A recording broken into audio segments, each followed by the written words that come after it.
And now it's time for Coffee Talk with Ash C. and Britt B. Thanks to EFB, we get to spill the tea. Thank you, EFB, Electric Fountain Brewing here in Quincy, Roastery in Palmyra, and of course they have the cart that they will bring to you. Look them up. If you haven't tried them, they have great coffee.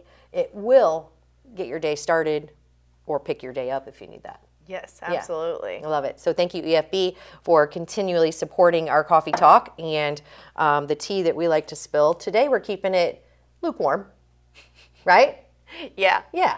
Meaning like it's light on our part and your part. So yes. We're not gonna inundate you with black coffee today. We'll keep it lukewarm. Okay, so let's start. What are we starting with?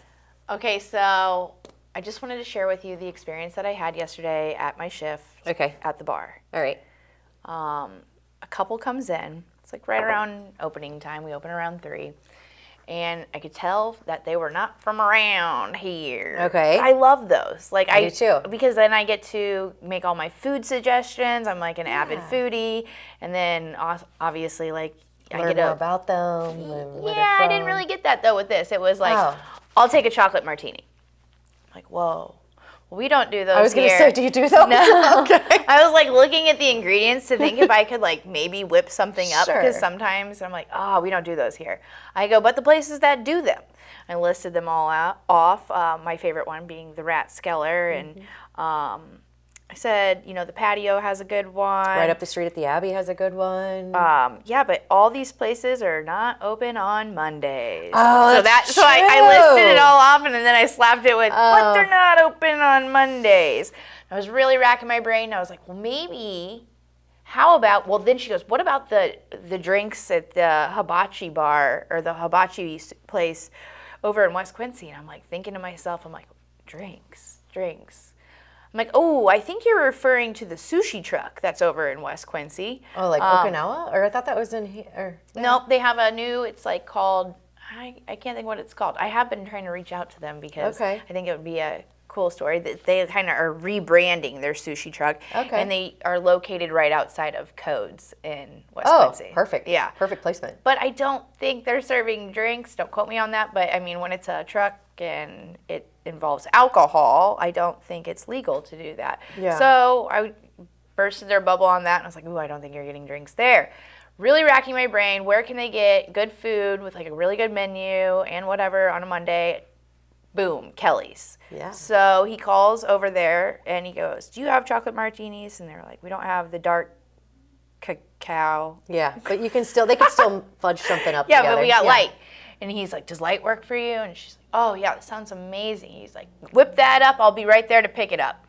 And I'm like, pick it up? And I'm trying to tell her that, like, while he's on the phone. In Illinois now. I don't think you can. Yeah, you can take it to go. You can get margaritas to go from the tower.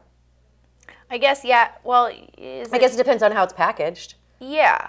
But they would have a to-go bowl.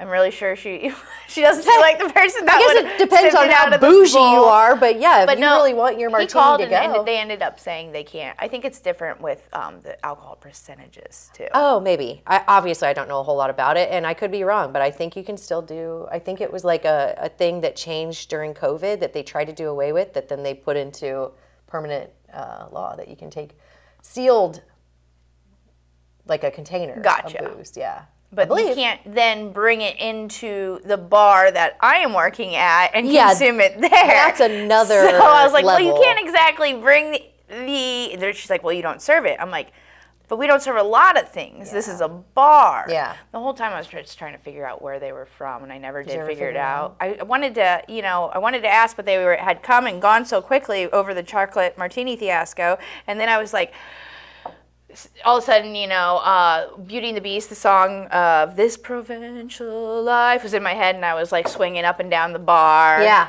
On my ladder, picking which liquor. Were you in a frenzy at all? Were you like feeling flustered with their questions and trying to find out the best place? It was really, I felt like they were like, well, excuse us. I'm like, no, I'm trying to tell you, Then I did look up like the alcohol laws for drinking, like as a passenger. Yeah. I remember the saying, like, I remember always thinking that when you were going to Busch You get road Stadium, sodies in Missouri, you can drink as a passenger. Yes, you Not in Illinois. actually can. No, and in Missouri, the reason why that is because I think it might be the only state that doesn't even have like mention of passenger alcohol laws. Okay. So it's just omitted. It's not necessarily written into there law are that about you can five road sody it, or six states that you can legally road sody it at or in. And then I was talking to my friend she travels back and forth from California, and she mentioned what you said about the whole COVID, bringing the alcohol and like getting it to go. And I was like, aren't there places in California that have like daiquiri drive-thrus? And she's like, I don't think so. That sounds like a really good business venture. I'm pretty sure there is, but maybe it was an illegal business that I was looking up or something. I don't know. All I know is we don't make chocolate martinis at a corner I was going to bar. say, and if you walk into a place like Spring Street and you ask for a chocolate martini, it's obvious that you're from out of town. Yes. Number one. Number two, love that they came into Spring Street. Did you ask them how they heard about the bar? Or they just Again, it was way too quick. Okay, I would have gotcha. loved to learn all these interactions, but I was drowning in my provincial life. Yeah, I gotcha. Yeah, I get it. Well, I'm glad that you weren't frazzled by it. That's something that I would have been like, oh, I really want to give these guys a good experience, but it can't be here with I think I did. I provided them with that because then I was like, as they were running out the door, I'm like, sit at the bar at Kelly's, have some cheesecake. Sure. Then come back here for your cheap drinks. Yes. And, it was like a whole lot of... Did you see him again? No. No. Okay. Well, hopefully they enjoyed their Kelly's chocolate martini. I know, which now makes me want a chocolate martini. I know. I was just getting ready to say, I now have I the need espresso Kelly's ones, and... but I've never had a chocolate one. Chocolate martinis, man. If you ask my mom, this is going to be super gross. They taste just as good coming up. Oh my as they do God, going I down. did not need to hear that. But after you have too many chocolate martinis, which is easy to do, It tastes the same. it is possible that might happen. But that's something that she'll tell you every time. She loves her chocolatinis, she calls them. Chocolatinis. That's yes. So, a good name. Now I want Kelly's. But yeah, I'm glad that you didn't get frazzled. I'm glad you gave them direction. I think that's something that we all kind of do in Quincy. So that's I think neat. we're like, I like... super community based in that sense. Yeah, but I get excited when I get to like give my recommendations. I guess that was the point of like, I'm like, ooh, thinking on the spot, really, really fast. Yeah. Here we go. Yes. And then unfortunately a lot of places are closed Monday, but we still have plenty more that are worth a visit. That's very, very cool. Yeah. So speaking of visit, we had our first out of town volleyball tournament for Club 4, which is a great volleyball club here in Quincy. Where do they practice at? It's out Wisman Lane, right by the train tracks there, like right across. There's a facility by Wispac, I think is what it is out there. Yeah, it's a great facility. There's great coaches. The team is made up of some high school players, but then some people from Hannibal and Palmyra. So it's kind of cool to have the team converge and go. They travel and have fun. And it's Q&D and QHS, right? Yep, it's everybody. So it's a really cool club for the girls. They learn, they get to travel, they play other teams, they kind of level up, as far as skill. But then they get to hang out in, let's say, St. Louis, which is where we were last time, in Fenton, basically. Really cool, a cool experience. It is a lot because it's within like a 3 or 4 month time frame, and you're traveling like 3 months or 3 weekends out of the month. That's got to be rough. So it gets a little pricey, and it takes a lot of time when we're trying to schedule things and like, oh, I'm gone, or, so trying to work around it. But it's one of the things we do for our kids. Yeah. We want them to grow and Is your expand. youngest into? She wants to do it really bad, but then Is it volleyball as her sport? Yeah. Okay. Yeah, and she's really good. Claire is teaching her a monster and helps her every chance she gets. So now, she's... Will you have two in club at the same time, or how? Well, I imagine it's eventually going to come to that, but we're trying to put it off because then we'll have to divide and conquer because they'll inevitably have tournaments in different... the same time? Yeah, different areas. I have that with our traveling soccer, and we'll watch parents divide and conquer, like you say, and I'm like... Oh. It's a lot. One of the moms on our club team, her younger daughter did it, and she was there from 7:30 to when our tournament ended. So at a different place. So she's traveling and she's spending her entire weekend from sun up to sundown, which is just a lot. But again, things we do for our kids. So it's fun. We get to go, stay in a hotel and eat some good food and enjoy some quality time with the family. So it's all worth it in the end. And Claire gets to level up, and soon Nora will too. So it's pretty cool. That is awesome. Yeah. One of the things, so speaking of doing things for our kids, right? One of the things that I was faced with today that's not a new thing, but it's few and far between, I think, that I get the text from one of my kiddos that's like, I'm having the worst day, and I'm like, tell me what's going on, I'm not good at that. I'm not good at the nurturing, sympathizing, empathizing, whatever you want to call it. So my first reaction is, I just want to be, what's your end goal? Are you trying to come home? Do you need me to bring you something? Because I'm like, what is this going to mean for me? Yeah. Which, as a mom, I need to probably take a step back, and I thought about that today before I responded. Letting them figure it out? No, like, what happened? Okay. Letting them kind of vent without me being like, what's your angle? What's your angle? What do I have to do? Yeah. What is it going to cause me now? Because I'm not. Well, do you think you're thinking that, though, because they usually do have an angle? I think there's always an angle. But I do think that sometimes it's deeper than that. Obviously, she may have wanted to be picked up because she was having the worst day. But before, I'm like, well, I'm not picking you up. Or I just said what happened. And I think that that's something out of the norm for me, which I know sounds stupid and simple. But you mean like that's a good thing? I would think that's a good thing. I think it's good. I think it was out of my norm to be like, what happened? Instead of, I got it. Yeah, instead of just being like, I'm not picking you up. Because that's normally how I would, See, Mayla, like, I wish she would message me those things. Okay. Because I think she kind of bottles it up a little bit more. So if she said to me, hey, I'm having the worst day, I would drop everything and, go pull her, because she's just never done it. Okay. So my thing is like, well, yeah, it would have to be something big to do that. Would it? For her to say that to me. Oh, for her to do that, not for you to drop everything and no, go get because it would be like the first time that she's like, hey, I'm like, oh my gosh, she's saying this, because I am the type of person that, I feel like almost every day when I drop her off, and it's probably not the best way to start the day, but I'm always saying, hey, because she's kind of been, just moody teenager lately, normal, but I end our drop off every time with, now, if there's anything that you want to talk to me about, you can. And, if you're ever sad, please let me know this, and this. And I feel like that's a bad, send-off, but I'm just trying to push for the open communication, I guess. I would, I don't know. I do know that, all kids do things. Like you said, there's always an agenda.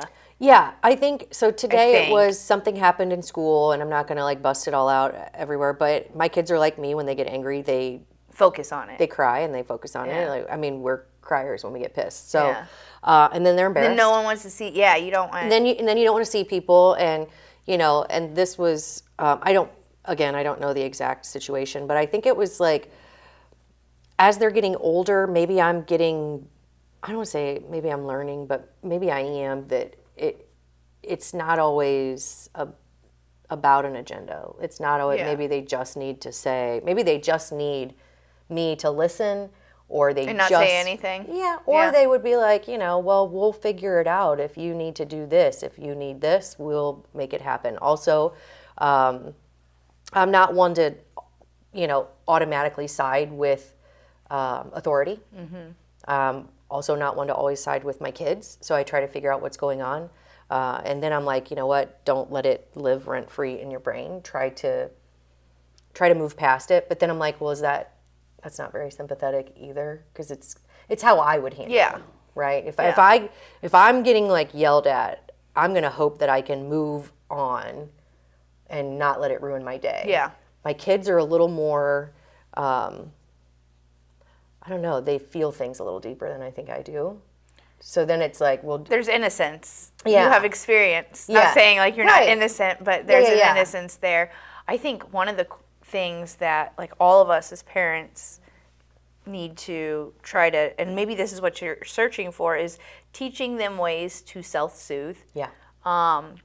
We as a society all think we have anxiety. I mean, we all probably do have anxiety for the different things. And the first thing that we do is reach for medication to fix that. Where even though we know finding the root cause is probably the most important thing when it comes to being upset or anxiety, but instead we're looking for a quick fix. Yeah. And usually that root cause has to do with, diet, exercise, experiences that are happening. But again, that search for it is sometimes hard. We are going to, in the future, way future, we were just discussing with our scheduling, we're going to talk to a hypnotherapist. Yeah. Now, when I thought of a hypnotherapist, I was thinking of Office Space and, yes, just hypnotize me. Not like, and also when I was explaining to her. Don't make me bark like a dog. That's what I said. Yeah. I'm not looking to like bark like a dog, balk like a chicken. That's what I said. What I want are the tools to self-soothe.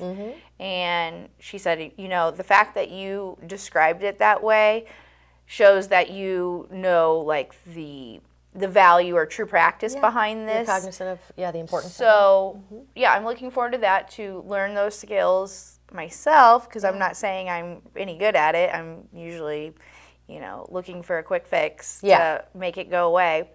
And then I can pass those on to Mayla once she, decides to. Yeah, open up. Yep. Yeah, and I'm not saying my kiddos always open up, but we do have constant open lines of communication, whether they use that or not. So I'm trying to get better at how I respond to the initial conversation, right? Because with experience comes, I kind of understand the hierarchy of importance of scenarios. I know that this day is not going to register matter. Yeah, it's not going to matter in a month. So I try to immediately be that toxic positivity person that I'm like, it's all good, let it roll off, it's no big deal. Then I need to take a pause and be like, to them, this is earth-shattering. Yeah. Embarrassment, getting scolded, all the things that it's like, man, if I put myself in that position, I feel it. Yeah. Right?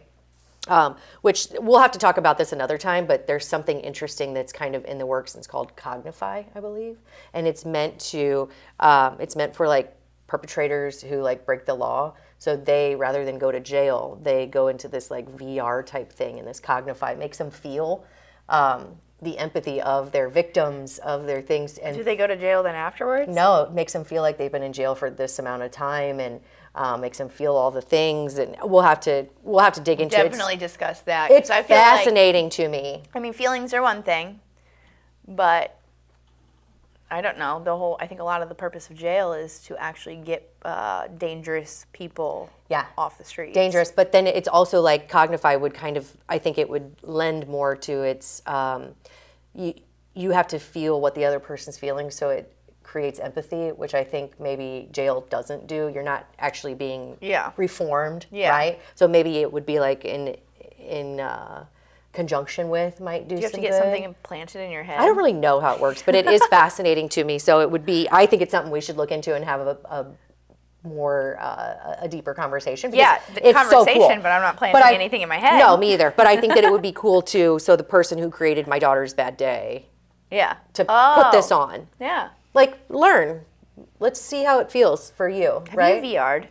No, it makes me nauseous.